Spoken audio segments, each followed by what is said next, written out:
കത്തിക്കരുത്, വലിച്ചെറിയരുത് നീങ്ങുകയാണ്. ഇതിന്റെ ഭാഗമായി തികച്ചും മൗലികവും സവിശേഷവുമായ പല ശുചിത്വ മാലിന്യ സംസ്കരണ രംഗങ്ങളിലെ പുതിയ വെല്ലുവിളികളെ അഭിസംബോധന ചെയ്യുക, ശരിയായ ശുചിത്വ മാലിന്യ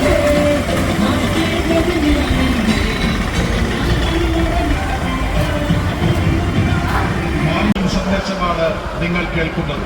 നമ്മുടെ നാടും വീടും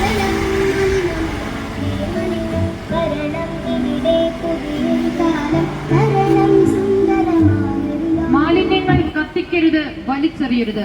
പ്രവർത്തകരോടും പൊതുജനങ്ങളോടും അഭ്യർത്ഥിക്കുന്നു. മാലിന്യങ്ങൾ കത്തിക്കരുത്, വലിച്ചെറിയരുത്. തരംതിരിക്കാം, ശാസ്ത്രീയമായി സംസ്കരിക്കാം, ഒത്തുചേർന്ന് രചിക്കാം വൃത്തിയുള്ള കേരളം. നിയമങ്ങൾ അനുസരിക്കുക എന്ന് ജനങ്ങളോടും അഭ്യർത്ഥിക്കുന്നു. മാലിന്യങ്ങൾ കത്തിക്കരുത്, വലിച്ചെറിയരുത്. തരംതിരിക്കാം, ശാസ്ത്രീയമായി സംസ്കരിക്കാം, ഒത്തുചേർന്ന് രചിക്കാം വൃത്തിയുള്ള കേരളം. നിയമങ്ങൾ അനുസരിക്കുക എന്ന ഒരു